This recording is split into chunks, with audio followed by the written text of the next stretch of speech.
I'll never forget the story of Kesi, the white gorilla. He was no accident of nature, no simple albino. He was a creature of deliberate design, the product of controversial genetic engineering.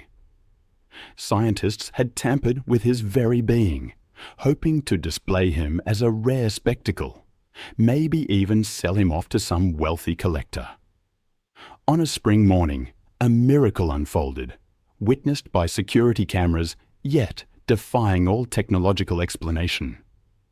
It was a moment when cherry blossom petals danced in the air, and Kesi, the white gorilla, unlocked a lock that had been closed for years. He had a goal, a purpose more valuable than anything else in the world. The question that lingered was, how could a gorilla retain a memory from so long ago? How could he, despite his immense strength, act with such gentleness? And, most profoundly, how could he forge such a deep connection with a human? The answers, I discovered, lay in the extraordinary bond between Kesi and a woman named Emma Carter. For 42 years, Emma had dedicated her life to working with primates, offering them a compassion often lacking in humanity. But nothing in her life proved as transformative as the night she raided that laboratory. It was 2006, a time when genetic engineering experiments were escalating. Emma, a researcher for an animal rights organization, had been monitoring a suspicious laboratory for months. Finally, she gained access, and what she found shook her to her core.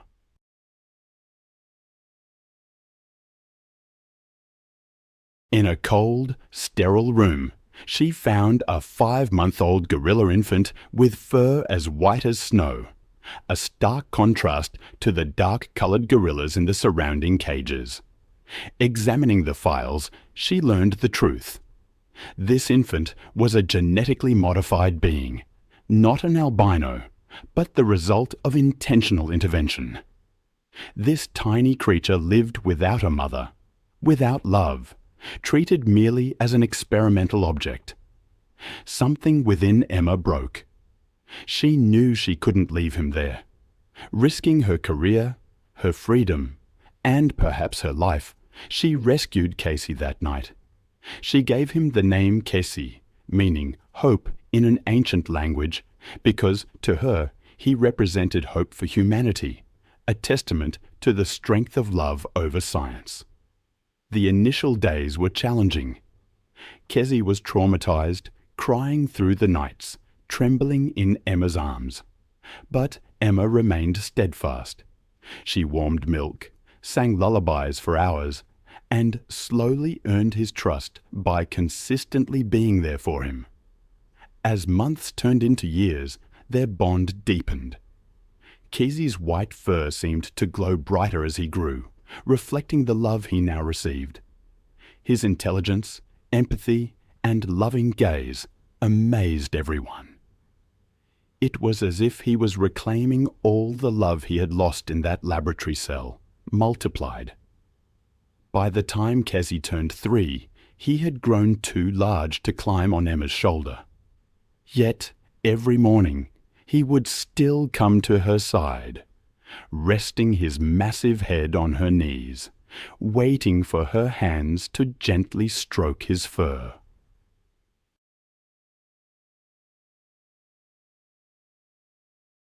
These moments became sacred, a silent conversation between them. Emma taught Kesi simple things: how to peel fruit, how to play games, and even how to open a simple lock.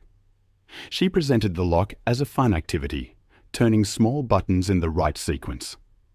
Kesi saw it as a game, but it was, in fact, one of the most significant gifts Emma could give him: the understanding of freedom. Years continued to pass. When Kesi reached the age of 10, he weighed over 200 kilos. His white fur seemed to glow in the sunlight, and his amber eyes held a profound wisdom. Emma knew she could no longer keep him at home. It would be dangerous and unfair. The solution she found was the best she could hope for. The local rehabilitation centre agreed to take Kesi in. It was a professional facility designed for injured animals in need of protection, offering large, open spaces. Kesi would be safe there, cared for by experts, and free to roam within a vast area. The day she brought him there, Emma felt a deep ache within her. Kesi looked at her, and she saw understanding in his large eyes, as if he knew she believed this was the best path for him. As she prepared to leave, Emma stroked his head one last time, whispering in his ear, "I will always love you, Kesi. You're my son." And Kesi, in turn, touched Emma's face with his giant fingers, as if making a promise that he would never forget her. After that day, Emma visited him every week.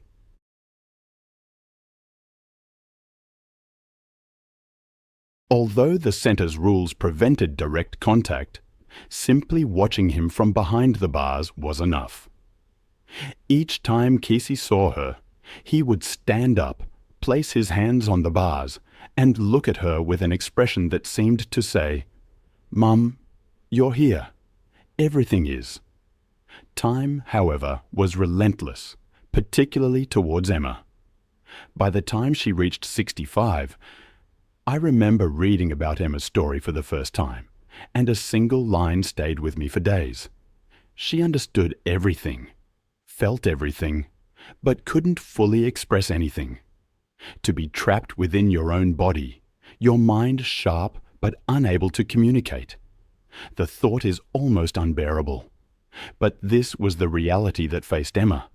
Her body began to betray her. First, the strength in her legs diminished, then her hands began to tremble. Eventually, the doctors diagnosed her with amyotrophic lateral sclerosis, ALS, what many know as motor neuron disease. Mercilessly progressive, it robbed her of her ability to walk within a year, confining her to a wheelchair. Her speech became difficult. Even forming words required immense effort. She was imprisoned within herself, her mind sharp, her feelings deep, yet unable to fully express them. Visiting Kesi became impossible. Her health simply wouldn't allow it. Months passed since she'd last seen him, and the absence consumed her. She knew her time was running out, and she desperately wanted to see him one last time. Just one last time. Her sister Sarah understood.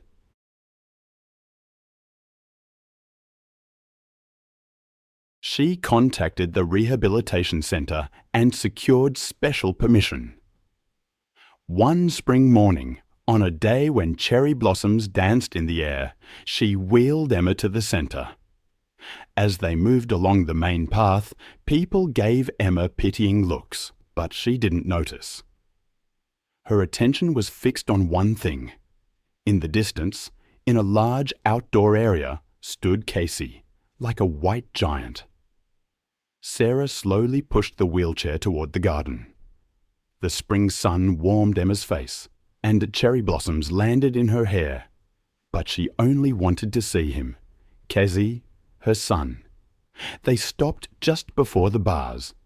Kesi had his back turned, sitting on a large rock. Emma tried to call to him, but only rasping sounds came out. Tears streamed from her eyes. To be so close, yet unable to see him, was unbearable. Sarah touched her shoulder. "Let me call him," she said softly. But then, as if a miracle were occurring, Kesi turned his head. Perhaps he felt the vibration of her sounds, or maybe instinct whispered something to him. When that massive head turned, his amber eyes locked onto Emma. 1 second, 2 seconds, 3. All the noise in the world ceased. There was only the woman and the gorilla, mother and son, reunited after years. Kesi slowly stood. His massive 210-kilogram body moved with a strange grace. As he walked toward the bars, his every step had purpose. He was coming to Emma. He had seen her, and he remembered. Reaching the bars, he stopped. His hands gripped the metal.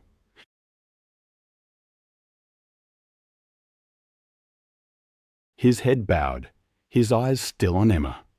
Then he made a sound, deep and almost human, as if in pain. It was one of those characteristic sounds gorillas make when they're sad. Sarah brought the chair closer, leaving only a meter between Kesi and Emma. The bars were the only obstacle. Emma tried to reach out to him with her trembling hand, but she lacked the strength. Seeing this, Kesi extended his own giant hand through the bars. His fingers touched hers. The touch was like electricity. 10 years. She hadn't been able to fully touch him for 10 years. And now those giant fingers intertwined with hers. Warm, soft, familiar. Kesi's fingers began to tremble. Was he crying? Could gorillas cry? Emma didn't know, but she knew they both felt the same pain. A word fell from her mouth. Kai? His huge head bowed even further, leaning against the bars as if trying to hug Emma. And then something strange happened. Kesi pulled his hand back, turned his head slightly to the side, examined the lock on the edge of the bars, and took action. It was the simple lock mechanism Emma had taught him as a game years ago. 3 buttons that, when turned in a specific sequence, would open the door. Designed to prevent accidental openings, it was simple but effective. Kesi remembered. He turned the first button right, the second left, the third right. A click was heard. The lock had opened. Sarah gasped. "Oh my God!" she whispered. Security guards, noticing the situation on the monitors, panicked.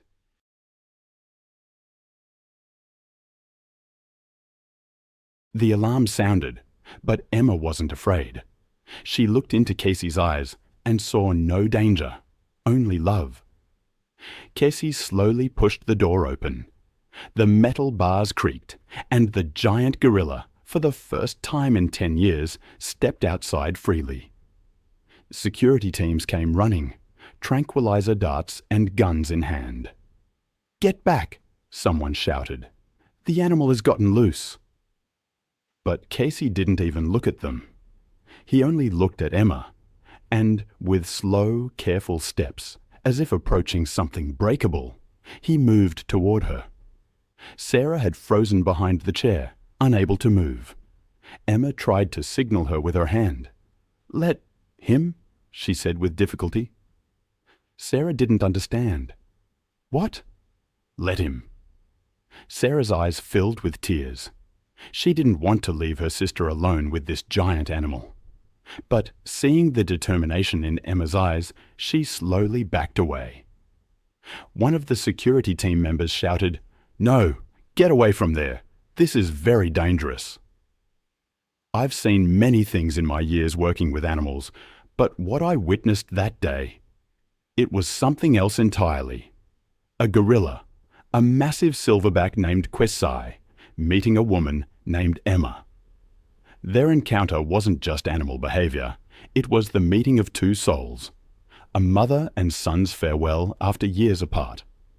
Sarah, Emma's caretaker, had to tell everyone to just wait, to stop. Kesi was right in front of Emma, his shadow falling over her. Sunlight broke on his white fur, almost like a halo.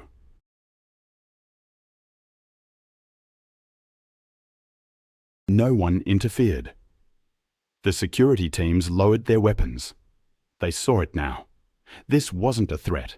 This was love. Dr. Alan Thompson, the center's director, stepped forward. He had worked with animals for years, but he had never witnessed such a bond. "The most extraordinary thing I've ever witnessed," he said, his voice trembling. This is something even science can't explain." Sarah was crying, and other visitors silently shed tears. Everyone understood that this wasn't just a woman and a gorilla. This was a universal bond, the bond between mother and child. A love that disregarded species differences, that knew no time or distance. Kesi slowly lifted his head, looked at Emma one last time, and then brought his hand to her face, wiping the tears from her eyes with his finger. The movement was compassionate, protective, full of love. Emma also wanted to say one last thing, but words weren't enough. Kesi understood. He knew everything she wanted to tell him. "You are my son," she said, with her last strength. Kesi rested his head on Emma's knees again and stayed there. They both knew this wasn't a goodbye, but a moment of gratitude for the most beautiful gift life had given them. Cherry blossoms continued to fall, pink petals landing on white fur, the sun shining on the wheelchair's metal surface. Everything was perfect. As the sun rose toward noon, Kesi was still by Emma's side. He didn't want to leave. But, Doctor...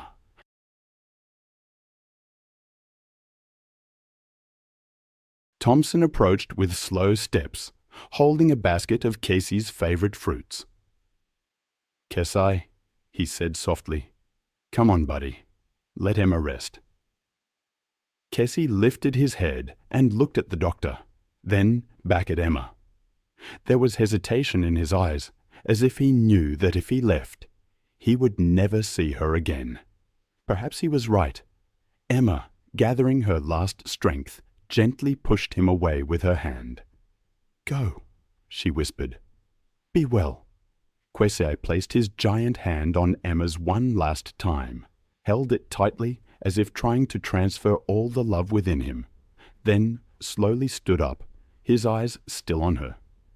He took a few steps back, then stopped, turned around, and looked at Emma one last time. In that look was everything: gratitude, love, farewell, and a silent promise that he would never forget her. Dr. Thompson slowly guided Kesi back inside. Kesi wasn't interested in the fruits. He only looked back at Emma, step by step, his head turned, his eyes never leaving her. When the door closed, Kesi stood there, leaned against the bars, and stayed like that for a long time, motionless, silent, just watching Emma. Sarah moved behind the wheelchair. "Should we go?" she asked, her voice still trembling. Emma nodded. It was time, but something wasn't breaking inside her. I still remember learning about Kesi's story for the first time. It was the ending that struck me most. 2 graves, side by side, under the light of the full moon. Emma and Kesi, mother and son, reunited at last.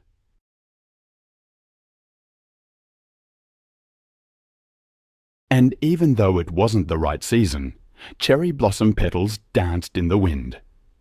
It was as if they were somehow still showing their love for each other. The day Emma and Kesi said their final goodbye was heartbreaking. A real farewell, one they both knew. As the chair turned, Kesi made a sound, a long, pain-filled call, the kind gorillas reserve for very special moments, a mother's or a son's call. People silently made way as they moved toward the center's exit, still under the spell of what they'd witnessed. Some were crying, others in shock, realizing it wasn't just normal animal behavior. It felt like a miracle. Back home, Emma couldn't even drink the tea Sarah made. She felt empty, as if a part of her remained with Kesi. That night, she lay in bed, remembering the day she first saw Kesi, that tiny white infant she held in her arms. She had made a promise then: "I will protect you. I will love you." And she had kept that promise every day, every moment, doing what was best for him. Days turned into weeks. Sarah brought news of Kesi, saying he was doing well, but she left something unsaid. Every evening at sunset, Kesi would come to the bars, gazing at the last place Emma had stood. 2 months later, Emma woke up struggling to breathe. The disease had progressed. She refused the ambulance, wanting to stay at home in peace. That night, under the full moon, she felt a strange sensation, as if Kesi were beside her, his giant hand touching hers.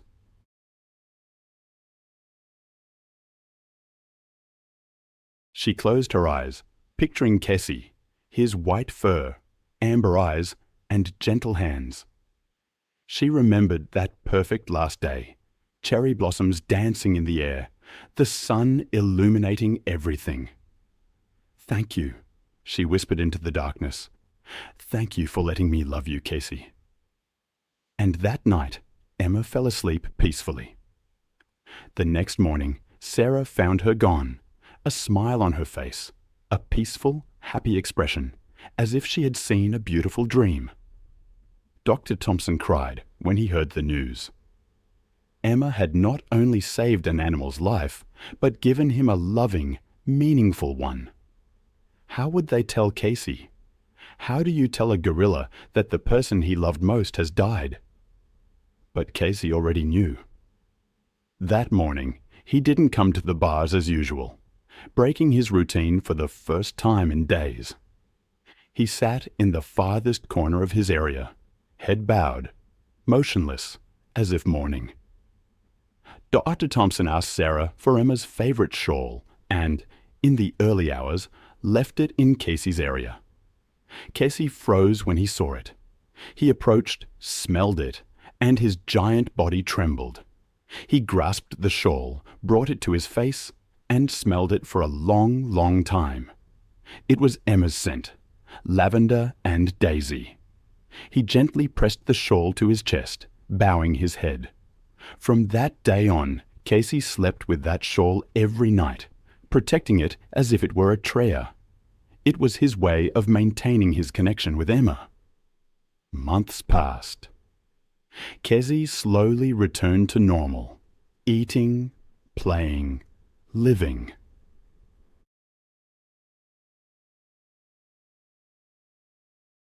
But every evening at sunset, he would take that shawl with him and come to the bars, waiting. Perhaps, in a way, Emma was always there, in every cherry blossom petal, in every ray of sunlight. Emma was in Kesi's heart, just as Kesi was in Emma's.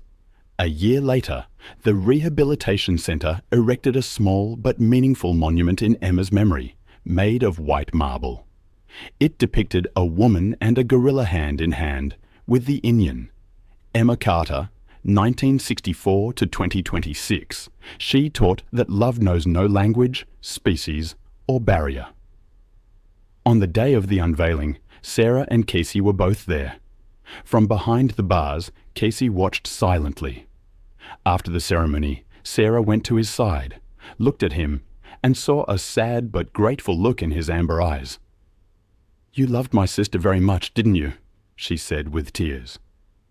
Kesi bowed his head slightly, as if confirming. "She loved you very much too," Sarah said. "Know that." And Kesi made a strange sound, soft, sweet, sad, one of those rare sounds with which gorillas express their deepest feelings.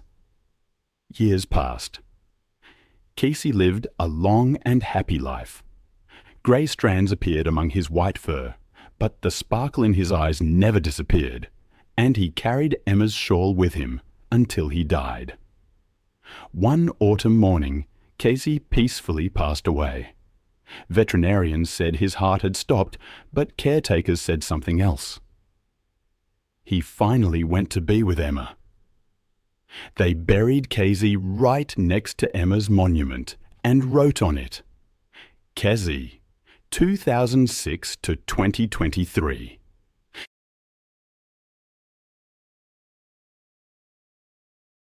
He knew what love was, and he never forgot it.